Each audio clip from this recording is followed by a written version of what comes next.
everyone, thanks for watching Access Hockey MI. We are continuing on our discussion about the draft picks that the Red Wings got in the 2021 entry-level draft. We talked about Edvinsson a couple weeks ago. Last week we talked about the guys so far that we've lost and gained in transactions and free agency. So if you haven't yet watched that, you should go watch that. It's kind of a good reminder, kind of a good, this is where we're at now as a team so far. We wanted to keep talking about the draft picks, however, from 2021, as we always do, because it's so exciting. Today we're going to talk about our 15th overall draft. We actually traded a few spots to get this goaltender, which was a surprise because everyone thought Wallstedt would go first. Yep, Wallstedt thought Wallstedt would go first. Yeah, and I think with good reason he's a great goalie, but the Red Wings actually drafted Sebastian Cossa. We're happy about it. It's great. He's 6'6". He last weighed in 212, which is great to have a big guy kind of coming up the pipeline. So we're going to talk about... Between the pipes. We're going to talk about him today and kind of the reasons why he might have gone first and why the Red Wings chose him over Wallstedt. Maybe why we think. Stevie, why? Wallstedt spent the last 2 seasons with the WHL, which is a very good major junior league throughout. I should say. Canada. It's a Canadian major junior. I'm just having a rough time today, guys. Sorry. It's going to be okay. It's all right. So 2019 to 2020, he had a .921 save percentage, 2.23 goals against average in 33 games. Last season was truncated, so keep that in mind when I list these stats. The 2020-2021 season, he had a .941 save percentage, so already an improvement there, and a 1.57 goals against average in 19 games. I'd say that's pretty good. Again, truncated season. Exactly, truncated season, but it was enough to win him not only the best save percentage in the WHL that season, but as well as the best goals against average that season. So the kid's obviously got stats and credentials to back him up. Yeah, and you might have heard Rachel said before, he's not just a cinder block in the net. So something that you can see with big goaltenders is their slow reactionally.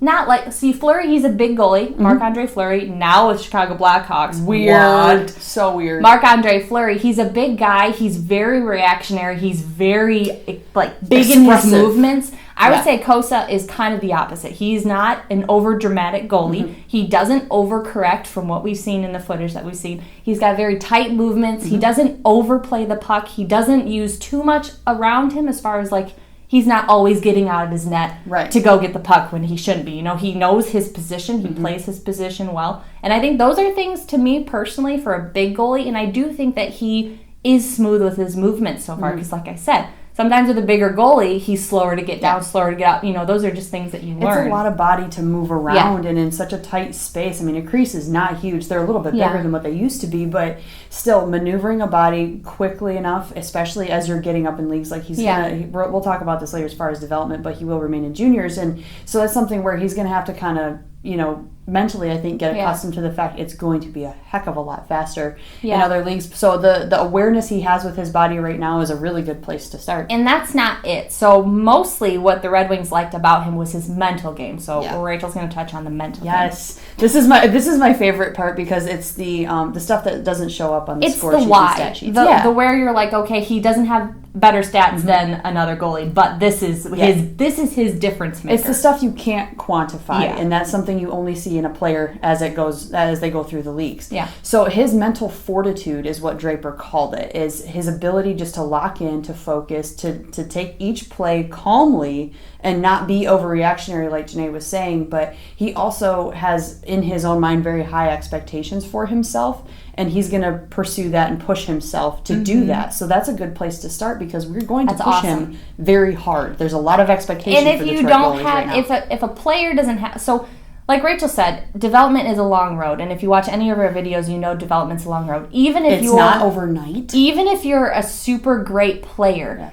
it's going to be a long road because you still have to fight for that position. You still have to develop in the way that they need you to for the team. But if you don't have that mental fortitude, if you don't have that drive yourself, you can lose, you can fizzle out, you can lose the steam, especially if you see all the goalies that are in. There's a lot of goalies in the system. Not a lot, but we're seeing there's them come a number. There's quite a few. It's never just that guy drafted. It's always like he's competing with all the other goaltenders, especially in our system, but even league wide. Right. So if he doesn't have that drive himself, then what good is development if he can't personally see it? Well, and if you look at the draft, and anyone who's watched the draft, the list of skaters, so forwards, defensemen, that list is ridiculously long. Yeah. The list of goaltenders qualified is very small. Yeah. You have a very tight pool that you're competing against. So to get selected, that's just the start. And we always say that too. Yeah. But on top of his mental fortitude, one unique thing about goaltenders is they do have a few screws loose, and they like the pressure. I think to be a goalie, you just have to be crazy. It's true. So thank you for those. It's like those people who like to skydive or do those crazy adventurous things. They like to get booed. They like to be in shootouts.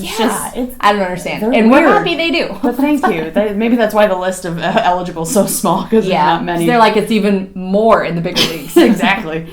But he admittedly loves the pressure. He loves being the last man standing. The way he described it as being either the hero or the villain.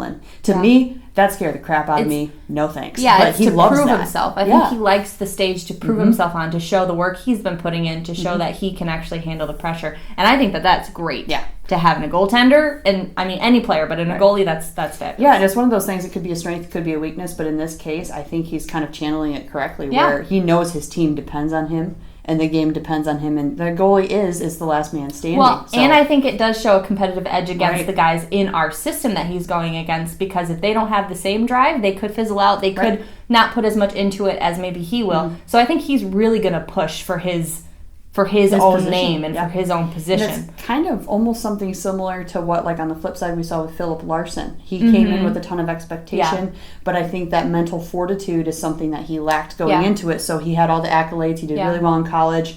And then he got to the big time. Well, I was going to say, and all these stats that we give, of course, this is all development. So this is WHL. It just gets harder as you go in the league. So if this guy can prove that he can handle that, and he can actually use that to embrace it to the team's benefit and to his own, I think that that's only going to be a positive. So let's talk a little bit about development now that we're on it. So he's in juniors right now, and they project him to be in juniors for another year, and then to probably do AHL unless he astounds. But even then, I do think that the Red Wings tend to go a little bit of AHL and then NHL. Oh, yeah, for sure. Contrary to what a lot of people want to happen. Yep. But what do you think You about never that? know. He might even see some time in Toledo. And with goaltenders, we like to stress that it takes a lot longer for a goaltender to develop than it does for a regular skater. I mean, even that he's big, he still has to learn how to use his body. And like I said, all those stats are from a different league. Once he gets into the bigger leagues, with grown men shooting at him, and I don't think come a whole lot faster. I don't think that he'll be intimidated. No. I just think that you still have things you can learn. Of course, yeah.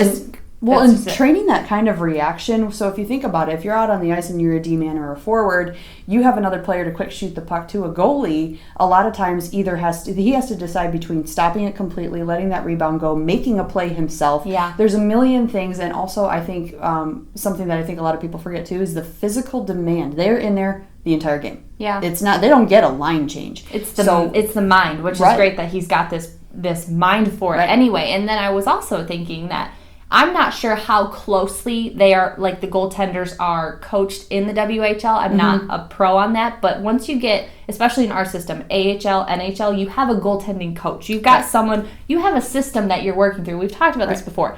The development staff for the Griffins and Red Wings is incredible. It's very intentional. You have guys intentionally working with you, seeking out those flaws, making you stronger. And I think that only improves players, and that's why you can't rush the development, because you have this one-on-one, you have something tailored to your development happening when you're playing with Grand Rapids, for sure, but also with the Red Wings. Well, and I think in the last couple seasons it's got even more intentional, and there has been more of a focus on the individual development of each player. And I believe they just got a mental wellness coach on staff to help with that as well. So teaching the different aspects of the game that you don't actually see on ice right away. How to handle basically the profession of being an athlete, I guess. Right. It's something to handle. It's a lot of pressure.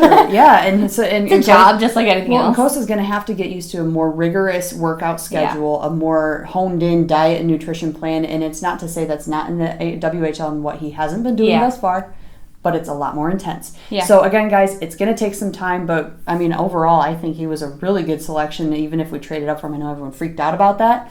I think he was a good get. I think it's just going to push him. Him going earlier, I think, is just going to push him in this, because he's already got this natural bent to competitiveness. So I think it's just going to push him to be even better, and I'm excited. I think that he might have maybe less development time needed, depending on how he ends up turning up as far as like... I understand he likes to chirp as well. So which, I mean... For all you who like to see goalies like pick fights and then skate away from them. If you like Ben Bishop, who just like tackles guys in the crease. Yeah, he's gotten better if you're into that sort of thing. So that's our take on Sebastian Cossa. So let us know in the comments what you think, maybe about him going before Wallstead, and if you think that was the right choice, why or why not, and if you're excited about him going forward, or what goalies in the system have you been keeping up with, and who you're most excited for. Also, again, shout out to the prospect tournament. There's a good chance Cossa will be there or at the training camp. So if you get a chance... We really just don't know until we're actually there. They do release the invitees, the teams, right? Technically for the tournament. And we will be there. We don't know at what capacity, but we'll be there. So hopefully we can bring you guys some good details while we're there and see a lot of prospects. We're really excited. Make your way there if you can. Yeah, if you can. But again, let us know in the comments what's going on, and we will see you guys next time. Bye.